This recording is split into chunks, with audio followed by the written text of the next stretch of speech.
Why did Virgin Galactic not release the names of the astronauts? Very, very interesting when it was publicly available elsewhere, but they didn't. In this next report, we asked that question. Now on with the video. Virgin Galactic, good morning, investors. Are you worried this morning? We're down nearly 5% just after our third successful flight. Well, you have good reason. You have good reason to be concerned. Let's talk about it. Let's talk about where we see Virgin Galactic going today. The markets are up. We're expecting a pause. We've always said Virgin Galactic amplifies the markets. Should be up today. My studio is green. The markets are very green. Things are looking really good. Chance of a pause coming? Possible. Still on the cards though because of the unemployment figures. But other than that, everything else pointed towards a pause. I said last time we should have had a pause. Right.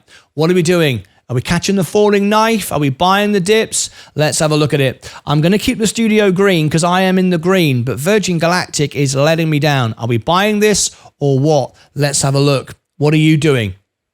First of all, let me share with you my actual position. You can see there, just so you know, I've added to my position a couple of days ago, 1,195 shares.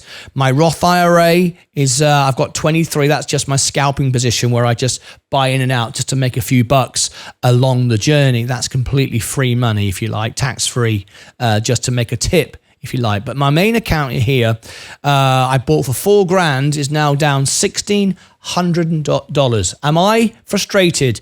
You bet you are. I have lost a lot of money with Virgin. In fact, if it wasn't for Virgin Galactic, my portfolio would now be just touching $100,000 as opposed to the 53, 54 that it's currently touching. Lost a lot of money with Virgin Galactic. I'm still holding.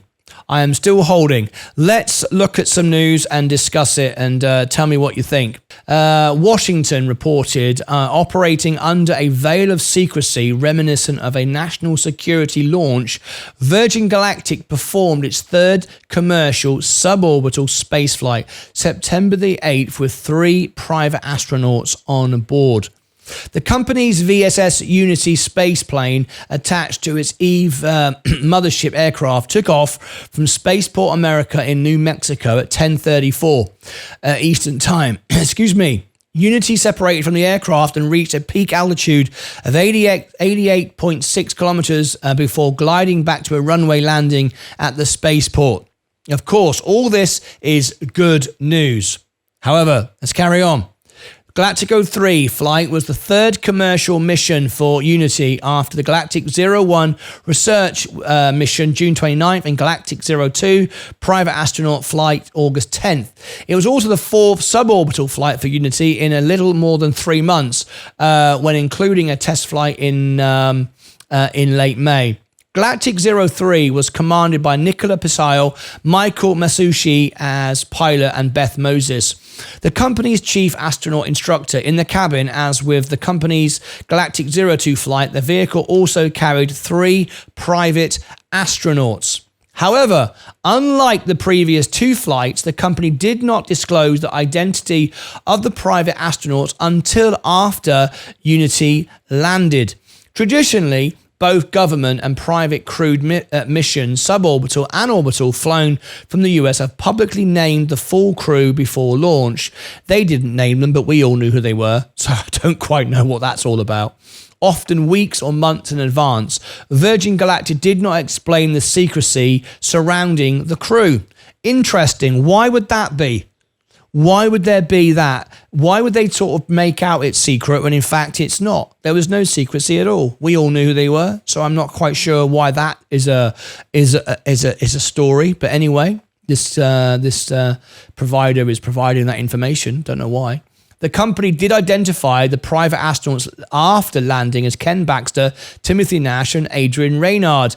Baxter is a Las Vegas real estate entrepreneur who claims to have purchased the first Spaceship 2 ticket from Virgin Galactic founder Richard Branson in 2004. Nash is an entrepreneur and adventurer from South Africa who purchased his ticket in 2006. Reynard is a British engineer who started a business half a century ago building race cars. Well, you know, they're making out it was some secret, but we all kind of knew, didn't we?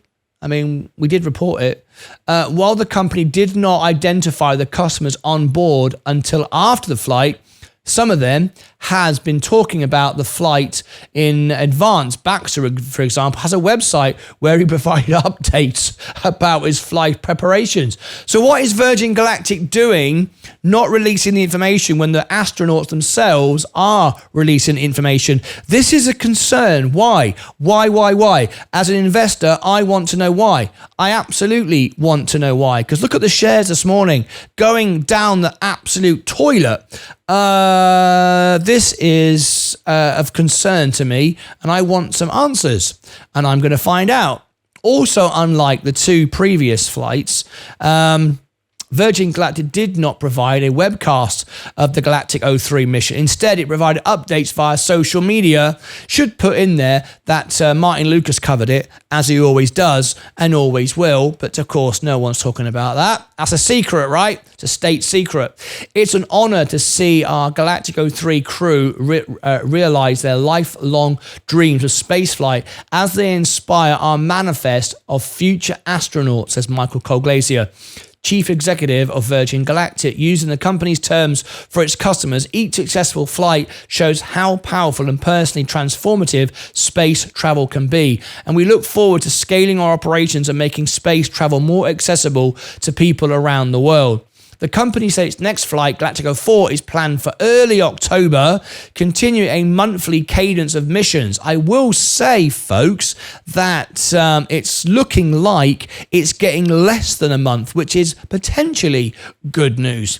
So what do you think, Virgin Galactic? We're going to look into this and find out why and why the shares are going down so dramatically today. Very concerning when we've had successful flights now back to back, everything looking great. Why is it dumping? Well, we know why it's dumping. I'm going to give you my take on it. It's because it's the final dump before it takes off. This is the one. This is not, however, I want to just clarify, this is not, however, the dilution. If it was, we would have information from Virgin Galactic, from the SEC filings. We don't. And if we did, I'll tell you, we don't. So it's not that. I think this is the entry point for the institutions, because this is the point when they can buy in. It can go up to 6 or 7 and then fall back to 4 or 3, and it'll be a safe bet. However, I'm not buying any more. Right now, I think it's not the right time to add and increase my risk in this stock. It is very risky, but I'm not going all in. I've got enough money here, and I don't really want to lose $4,000. So far, I've lost $1.5 grand out of that $4,000. I'm not buying any more at the moment. I'm holding my position and looking at the news rather than the stock price. Very, very important. Over the weekend, I brought out some special music that you might enjoy. Just a click above my head, the last final words of John Lennon, and also the sad news around Billy Joel as well. Go and check out that if you're interested. And over here for more in the Virgin Galactic series and things I think you might find interesting. Until next time, take care of yourselves and each other.